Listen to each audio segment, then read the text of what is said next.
Le monde dans lequel nous vivons devient de plus en plus compliqué.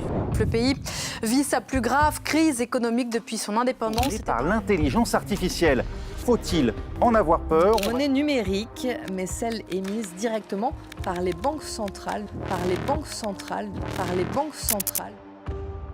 Si vous voyez de plus près, il y a une sorte de caste composée d'élites qui s'est formée et qui depuis plusieurs années dirige secrètement le monde sans que la grande masse s'en rende compte. Et ce, jusqu'à récemment. Cette élite se réunit tous les ans dans ce petit pays d'Europe qu'est la Suisse et donne ce que certains estiment être des feuilles de route pour les dirigeants du monde entier. Si vous n'avez pas une notoriété suffisante, vous ne faites pas partie de cette élite. Si votre entreprise ne fait pas plus de 5 milliards de chiffre d'affaires, vous ne faites pas partie de cette élite.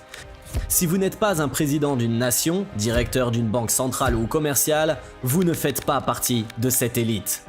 Vous l'aurez deviné, on parle évidemment des 1000 entreprises membres qui forment ce qu'on appelle le Forum économique mondial, avec à sa tête le désormais très célèbre Klaus Schwab. Cette élite s'est constituée en un gouvernement planétaire que personne n'a élu et qui dirige secrètement le monde entier.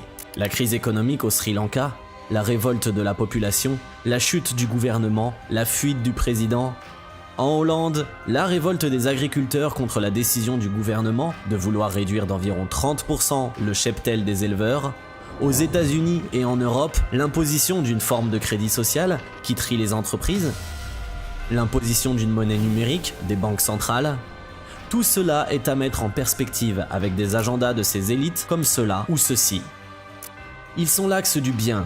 Ils ont les scientifiques qui leur permettent de confirmer ce qu'ils pensaient être juste et réel, et forcer les gens à adopter leur agenda dans une brutalité que les gens n'ont jamais voulu.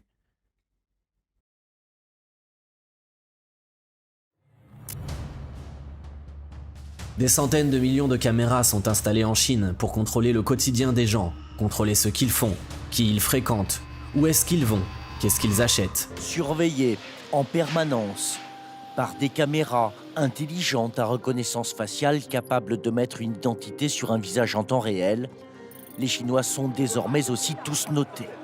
778 sur 950, 548 c'est moins bien, 748, un bon score. Pour l'instant, c'est une notation bancaire qui atteste de la bonne gestion des comptes et que tout le monde connaît ici. Je trouve ça bien d'être noté. Dans une société, il faut qu'il y ait des règles. Ces notes, ça nous oblige à bien nous comporter. Ça peut vous paraître effrayant, mais en Chine c'est comme ça, on a l'habitude. De toute façon, on n'a pas le choix. Ce système de crédit social ne prend pas seulement en compte les informations financières d'une personne, mais aussi des aspects plus larges de sa vie, tels que son historique d'achat, son comportement, ses activités politiques, ainsi que ses interactions avec les autres. Ce qui est devenu presque normal pour les Chinois est encore étranger pour le reste du monde. Enfin, pas pour longtemps. Cette pratique arbitraire gagne du terrain. Elle s'est invitée en Europe, précisément en Italie, dans la ville de Bologne. Eh bien, il faut dire qu'on a de quoi s'inquiéter puisque ça se rapproche en fait. Jusqu'à maintenant, on parlait de la Chine, on a toujours l'impression que ça n'arrivera jamais jusqu'à nous. La Chine, c'est vraiment l'étranger éloigné, on va dire. Eh bien, voilà que l'étranger proche est également touché, l'Italie, puisque c'est la ville de Bologne qui va prochainement introduire justement ce Smart Citizen Wallet. Je parle anglais, mais c'est le terme officiel. Donc, un passeport citoyen vertueux. Alors, on va parler de ce que c'est que le vertueux, qui va donc permettre aux citoyens d'engranger des points s'ils adoptent les bons comportements de bons citoyens. Alors, exemple, trier ses déchets, utiliser les transports en commun, utiliser la carte culture, voilà. En revanche, si vous traversez pas bien la rue, hop, vous perdez des points. On peut lire dans ce magnifique article du journal Contrepoint que le tri par des pouvoirs publics du bon et du mauvais citoyen, selon des critères qui leur sont propres, se concrétise en Europe. Quant à définir ce qui révèle de la vertu, voilà une entreprise ma foi bien audacieuse. Faut-il comprendre que celui qui ne se pliera pas aux critères des idéologies dominantes, ou de ce qui sera considéré vertueux par quelques politiciens, sera d'abord pénalisé par la privation d'avantages avant d'être marginalisé? Que deviendront dans un deuxième temps ceux qui ne se conformeront pas, ceux qui persisteront à vouloir exercer leur droit inaliénable au libre arbitre? De l'autre côté de l'Atlantique, aux États-Unis, il y a une entreprise qui possède toute la richesse du monde entre ses mains, et qui par là a le pouvoir de pousser l'agenda de cet objectif de vertu. Vous l'aurez compris, l'entreprise n'est rien d'autre que BlackRock, qui à ce jour, dispose de 10 milliards d'actifs dans son portefeuille, ce qui lui donne le pouvoir de promouvoir l'agenda qu'elle veut. Son patron, Larry Fink, avec ses copains du Forum économique mondial, ont réussi à imposer aux entreprises une sorte de notation basée sur le critère environnemental, social et de gouvernance. Et si une entreprise ne respecte pas ces critères et n'a pas une notation adéquate, elle n'a pas de financement. Et il sera demandé à toutes les banques de ne pas travailler avec elle. Voilà un autoritarisme qui dit pas son nom. On peut lire sur cet article que BlackRock, avec son programme environnemental, social et de gouvernance, ESG, essaye de mettre en œuvre le système de crédit social de la Chine sur les entreprises américaines et plus largement européennes. Une vidéo qui circule ces derniers jours sur Twitter montre le patron de BlackRock très confortablement en train de parler du moyen par lequel il peut soumettre les gens à l'agenda qu'ils ont établi. Et cette vidéo est juste terrifiante pour certains. You have to force behaviors. And if you don't force behaviors, whether it's gender or race or just any way you want to say the composition of your team, you're going to be impacted. Cette élite a un moyen plus imposant de contrôler les gens. Et depuis quelques années, ils ont envisagé et sont secrètement en train de mettre en place une monnaie numérique qui concrétisera le summum du contrôle qu'ils auront sur les pauvres gens. Il n'est plus un secret que la finance est pour eux un terrain conquis. Ils peuvent faire tout ce qu'ils veulent. Imprimer de l'argent de nulle part. Ils peuvent saisir les comptes bancaires, et nous l'avons vu au Canada, où on peut lire clairement que le gouvernement a ordonné aux banques de prendre des mesures pour geler les comptes liés aux manifestations des camionneurs qui ont refusé de prendre le vaccin. On peut lire dans cet article que le gouvernement fédéral a demandé aux banques et aux autres institutions financières de cesser de faire des affaires avec les personnes associées au convoi anti-vaccin qui occupe la capitale du pays. Si vous ne vous comportez pas tel qu'ils veulent, Big Brother est là et vous surveille. Et depuis que cette élite affirme avoir infiltré les gouvernements, celui du Canada en l'occurrence, dont le premier ministre était passé par le programme Youth Global Leader du Forum économique mondial. And I have to say, when I mention our names like Mrs. Merkel, even Vladimir Putin and so on, they all have been young global leaders of the World Economic Forum. Mm-hmm. But what we are very proud of now, the young generation, like Prime Minister Trudeau, President of Argentina and so on, that we penetrate the cabinets.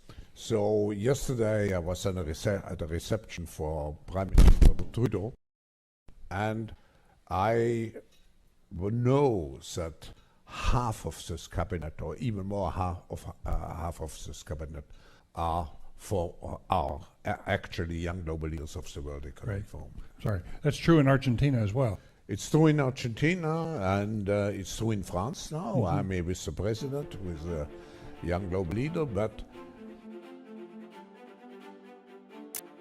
Mais plus encore, avec la monnaie numérique, la brutalité passive atteindra un autre degré. Surveillance, interdiction d'achat, interdiction de voyager, QR code, gel de compte, beaucoup d'opinions prédisent cela comme notre quotidien dans les années à venir. Au Nigeria, la monnaie numérique a été lancée par la Banque centrale nigérienne qui a en même temps ordonné à toutes les banques et institutions financières agréées de fermer tous les comptes qui effectuent des transactions ou opèrent sur des échanges de crypto-monnaies. L'insertion de la monnaie numérique commence déjà sur la base d'une censure. La Banque centrale a demandé à la population de ramener leurs billets de banque pour les échanger avec des nouveaux.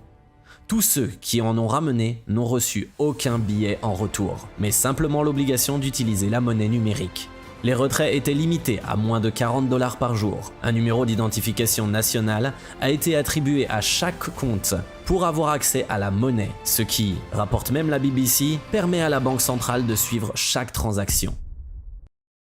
Sri Lanka 2022. Dans un désordre total et un mouvement de foule sans précédent, les Sri Lankais se sont invités dans les rues pour occuper tout le pays et pousser le président à fuir du pays en annonçant sa démission par email. Pourtant, ce même président est vu autrement par les élites qui se sont constituées en gouvernement planétaire et qui dictent la feuille de route. Il annonça en août 2018, dans une allocution dont l'article référentiel est toujours disponible sur le site du Forum économique mondial, qu'il ferait du Sri Lanka un pays riche d'ici 2025. Il a un score environnemental, social et gouvernance de 98,1 sur une échelle de 100. Le gouvernement a forcé la nation à atteindre cet objectif de vertu pour plaire aux élites, mais à quel prix? En sacrifiant le bien-être de sa population. Toutes ces farces de vertu imposées par l'élite internationale a conduit le pays à une faillite volontaire, à une crise économique sans précédent, l'empêchant de s'approvisionner correctement en carburant et l'empêchant de nourrir sa population. Sri Lanka n'est que la partie émergée de l'iceberg.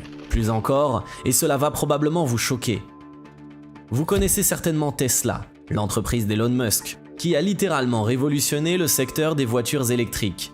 Vous connaissez également ExxonMobil, l'entreprise qui a déversé environ 40 000 tonnes de pétrole brut dans les eaux d'Alaska, causant l'une des pires catastrophes environnementales de l'histoire des États-Unis, causant la mort de milliers d'animaux et provoquant des dommages environnementaux durables. Et vous n'êtes pas prêts. Cette entreprise est classée dans le top 10 par le S&P 500, selon les critères ESG, alors que Tesla, l'entreprise qui concrétise la transition des voitures thermiques, dont l'Union européenne veut mettre fin d'ici 2035, aux voitures électriques et qui œuvre pour une énergie renouvelable n'est même pas sur cette liste. Quand Elon Musk a vu cette notation qui ressemble plus à un délire, il a d'abord crié à l'arnaque avant de dire que tout cela était le travail du diable. Plus ridicule encore, Philip Morris, l'entreprise qui fabrique les cigarettes Marlboro, a reçu une meilleure note sur les critères de vertu ESG que Tesla. Philip Morris a une note de 84 sur 100. Tesla a une note minable de 37 sur 100. On a d'un côté une entreprise qui fabrique des cigarettes dont les conséquences pour la santé ne sont pas un secret, et de l'autre, une entreprise dont l'objectif est d'amener l'humanité vers une énergie renouvelable. À chacun de faire le dessin qu'il souhaite. On peut lire sur ce tweet de cet entrepreneur qui s'interroge sur le fait que les cigarettes font maintenant plus de bien pour l'environnement que Tesla. Écoutez ce que dit Steve Forbes, rédacteur en chef de l'un des plus grands magazines financiers du monde. Les entreprises comme Vanguard et State Street, qui gèrent les fonds de retraite des citoyens, sont censées s'efforcer d'obtenir les meilleurs rendements possibles pour leurs clients. C'est la loi. Malheureusement, et de manière alarmante, la majorité des plus grandes sociétés de gestion de fonds ignorent leurs obligations fiduciaires. Elles sont trop souvent guidées par la politique et non par des décisions commerciales judicieuses lorsqu'il s'agit de voter les résolutions des actionnaires. Les actions qu'elles contrôlent sont votées en faveur des résolutions dites ESG, environnement, social, justice et gouvernance, qui favorisent un programme anti-business, anti-croissance, pro-woke et radical. L'exemple le plus récent, c'est le géant américain Target, qui, ayant plus peur de ne pas satisfaire BlackRock, Vanguard, que ses propres clients, et pour avoir une bonne notation selon les critères ESG, a déployé dans son magasin des vêtements pour adultes et enfants, faisant la promotion d'une certaine façon de vivre, non pas seulement dans l'intention de le faire de manière honnête, mais d'obtenir un bon score de vertu, le fameux score ESG. Beaucoup de ses clients n'étaient pas contents et avaient commencé à boycotter l'enseigne. En une semaine de boycott, l'entreprise Target a perdu 10 milliards de dollars de son cours, et ses magasins sont devenus déserts. Voilà un exemple où l'agenda des élites vient s'interférer dans le quotidien des gens. Tous ces petits événements, protestations, qui semblent isolés, sont en réalité à connecter sur un plan macro avec toutes les mesures imposées par cette élite dont Elon Musk estimait qu'elle s'est constituée en un gouvernement planétaire que personne n'a demandé. Et ils se trahissent des fois et révèlent comment ils doivent infiltrer les gouvernements de chaque État pour pousser leur agenda. Ce club, conçu au départ comme une instance de dialogue, de persuasion, est aujourd'hui sur les commandes. Vertu, tolérance, inclusion, égalité, écologie, l'axe du bien a décidé de ce qui est le mieux pour les gens. Et comme le dit si bien l'intellectuel Thomas Sowell, la question la plus basique n'est pas de savoir qu'est-ce qui est le mieux, mais qui décide de ce qui est le mieux. Vers quelle réalité nous sommes en train de nous conduire ? Nous sommes doucement en train de nous diriger vers une réalité où nous ne posséderons plus rien.